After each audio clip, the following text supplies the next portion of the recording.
My osteoporosis has moved into osteopenia thanks to OsteoStrong.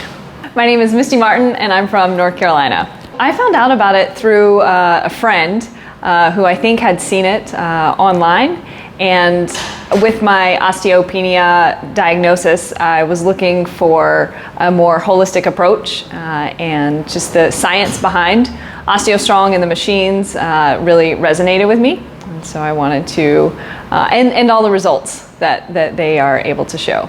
Definitely my core is a lot stronger, and so I think a lot of that is due to the growth from the osteo machines. 5 to 10 years from now, I hope to be out of the osteopenia range and be strong and healthy. Getting older does not mean getting weaker. Stay strong with OsteoStrong.